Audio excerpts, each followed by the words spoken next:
Bonjour, bienvenue dans ce 36e épisode de Fantasy au petit déjeuner. Écoutez, c'est bientôt Pâques, le temps est encore clément, on va dire. C'est l'occasion de parler d'une nouveauté jeunesse. Ça faisait un petit moment qu'on n'en avait pas parlé, je crois. Et on va parler d'un titre qui malheureusement est sorti il y a pas très longtemps, il y a peut-être un petit mois.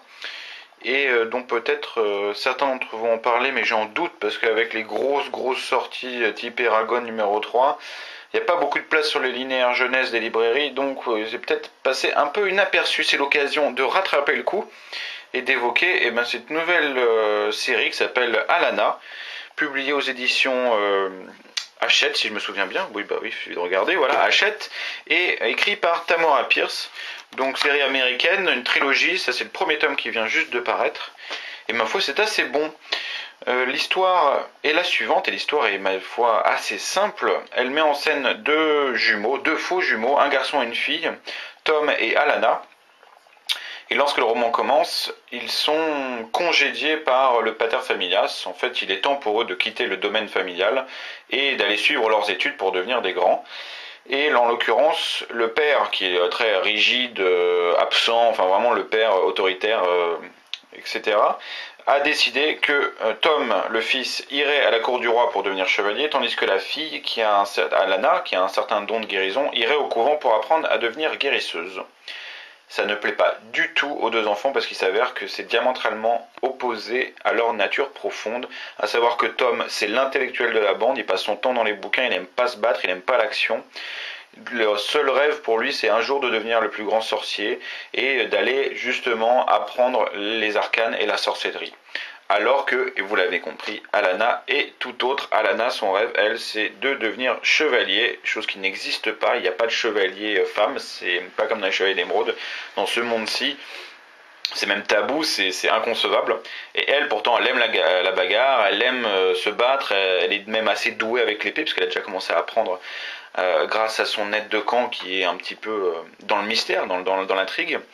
Et elle rêve d'une chose, c'est de rejoindre la cour du roi. Donc vous avez compris ce qui va se passer. Et bien évidemment, les deux vont intervertir leur place. Tom va aller au couvent apprendre la magie, se faisant passer pour sa sœur, et vice versa. C'est surtout elle, pour elle ça va être plus compliqué pour Alana, parce que Alana va se faire passer pour son frère et va rejoindre la cour du roi afin de devenir chevalier. Étant donné qu'ils sont assez jeunes et qu'ils se ressemblent parfaitement parce que c'est des jumeaux, personne ne voit la différence, personne ne fait vraiment attention. Et en plus, Coram, l'aide de camp, et je vous dis, est dans le mystère, donc pour l'instant, les choses se passent bien. Alana va à Chorus, la capitale, devient page et se retrouve avec ses petits camarades à apprendre le métier de chevalier. C'est évidemment une voie difficile, c'est un métier ardu et l'enseignement l'est tout autant. Entre les confrontations avec les gamins qui ont tous quelque chose à se prouver en montrant que c'est lui le plus fort, etc. Entre les petits nobliaux, les fils de nobles, qui ont encore une fois un tempérament évidemment pour certains absolument insupportable et d'autres ça se passe bien. Mais voilà, il y a déjà une ambiance difficile, il faut éviter d'être le bouc émissaire, étant donné qu'elle est plus petite et en apparence plus faible que les autres, parce que personne ne sait que c'est une fille, mais elle est un peu moins chaloupée, hein, on va dire. Donc elle s'en prend plein la figure, donc c'est pour elle, chaque jour est une lutte permanente, à coups de poing, à coups d'esprit, d'intelligence, de répartie, et puis de travail acharné. Elle va devoir montrer aux autres qu'elle est meilleure, qu'elle est plus douée, qu'elle se bat mieux, qu'elle manie mieux l'épée que certains d'entre eux. Et c'est ce qui va arriver au fur et à mesure, elle va commencer à attirer l'attention, et les gens vont commencer à remarquer ce page étrange qui se bat si bien et qui est pourtant une aura mystérieuse que personne n'arrive à définir. Et elle va notamment taper dans l'œil de Jonathan, qui est le prince de la couronne. Donc tout ça, ça se passe à Chorus, hein, on ne change pas d'endroit. Et elle va lui taper dans l'œil, et ce jeune garçon, évidemment, qui est très beau, très sympathique, fait vraiment le cliché du prince, on va dire, eh bien, va décider d'utiliser les services d'Alana, parce qu'il remarque que ce page qui manie si bien l'épée pourrait sans doute lui être utile, et grand bien lui fasse, parce que les complots, les assassinats et autres créatures maléfiques n'en ont pas fini avec la couronne, et n'en ont pas fini avec le prince Jonathan, et Alana va devoir tout faire pour sauver son prince.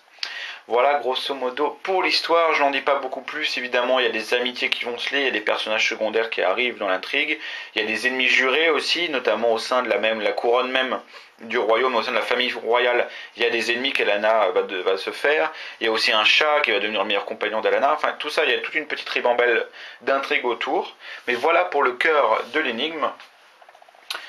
Moi, une énigme qui m'a particulièrement beaucoup plu, c'est tout bête hein, comme idée, vraiment, une fille qui se fait passer pour un garçon pour devenir chevalier, voilà, ça tient sur un bout de papier à cigarette, mais ça fonctionne bien, c'est amené jusqu'au bout, c'est dynamique.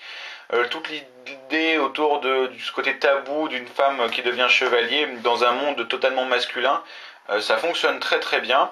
Il y a en permanence une tension, une sorte d'épée de Damoclès qui plane au-dessus de notre personnage, parce qu'on se demande à chaque instant si quelqu'un va découvrir sa véritable nature, si elle va être démasquée. Il y a notamment des situations totalement à la limite quotidiennes, où tous les pages vont folâtrer dans la rivière et jouer à la bataille d'eau, etc. Et évidemment, Alana reste sur le bord, qui se fait appeler Alan hein, pendant tout le roman. Alan reste sur le bord parce que les jeux du t-shirt mouillé, ça va pas jouer en sa faveur. Surtout que le roman avance en fait dans l'intrigue, c'est-à-dire qu'assez vite les mois passent et notre Alana va commencer à grandir et donc son corps va commencer à changer et sa féminité devenir de plus en plus apparente et elle va devoir jouer de subterfuges, se bander les seins, etc. pour essayer de masquer sa véritable nature. Mais les choses deviennent de plus en plus tendues et puis les sentiments amoureux ne sont pas loin et ça suscite évidemment quelques petits problèmes. Donc voilà, enfin tout ça c'est vraiment bien amené, je ne vais pas insister dessus. Ça fait partie du charme du livre. Faut en plus noter qu'il y a un rythme assez effréné. Le roman est court et dynamique. Il fait 300 pages, c'est écrit super gros.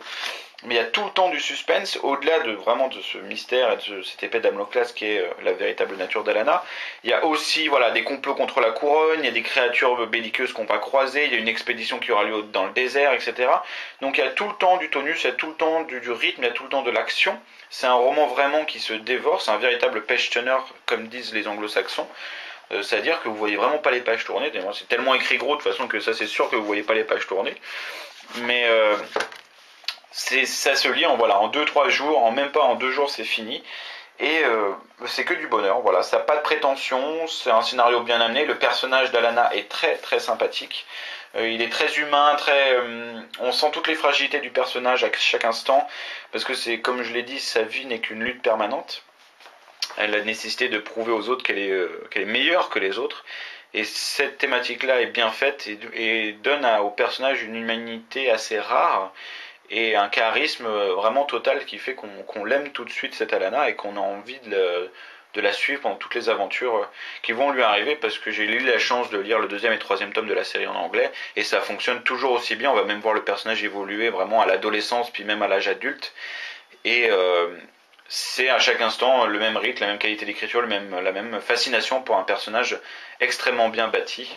On pourra certes noter un classicisme dans l'ensemble, hein, l'univers est vraiment voilà une petite magie, elle a des dons de guérisseurs qui vont lui être utiles plus tard, il n'y a pas vraiment beaucoup de créatures fantastiques, il y en a quelques-unes, on est vraiment dans le féodalisme pur, il n'y a pas de grands risques, il n'y a pas non plus une grande originalité dans l'univers bâti par Tamora Pierce. C'est pas grave, c'est pas ce qu'on lui demande, mais certains pourront peut-être trouver cela un petit peu, pas déjà vu, mais du moins assez conforme et à ce qu'on a l'habitude de voir dans le domaine de la fantasy. On pourra aussi noter quelques personnages secondaires un petit peu basiques, mais encore une fois, c'est surtout sur les vraiment second couteaux lointains. Le groupe vraiment qui entoure Alana est vraiment super bien bâti, même le prince Jonathan dans son cliché de le bon prince est tout aussi bien. Donc j'ai pas grand chose à dire à part que ça se lit trop vite, ça se lit trop bien et donc en 2 jours c'est bouclé donc c'est toujours un peu dommage pour le portefeuille et c'est peut-être le principal défaut ou qualité comme vous voulez qu'on pourra reprocher à ce premier tome, c'est de se lire vraiment beaucoup trop vite et de donner surtout envie de suivre encore une fois les aventures d'Alana. Donc voilà, une bonne surprise Alana, un tome que je vous conseille, notamment pour des jeunes filles, il y a tout pour ça, à partir de 10 ans si c'est une bonne lectrice, jusqu'à 15 ans. C'est une série en plus, comme je vous dis, qui évolue au fur et à mesure des tomes, qui grandit, donc toutes les questions de la féminité sont dedans. Il y a aussi toutes les valeurs qu'on aime dans la fantasy, du courage, du sacrifice, de la prise de responsabilité, de la maturité. Tout ça c'est dedans, donc ça a conseillé bien sûr sans problème, mais même aux garçons, il n'y a pas de souci, il y a tout ce qu'il faut dedans pour leur plaire. Donc voilà, Lana, je vous le conseille, et si vous arrivez à le trouver en magasin, entre 2 grosses piles de Eragon tome 3, et ben allez-y, pourquoi pas, ça peut être une bonne découverte. Je vous donne rendez-vous la semaine prochaine pour, à mon avis, une série adulte, et peut-être pas des croissants, désolé, et à dans 15 jours. Donc merci et à très bientôt, au revoir.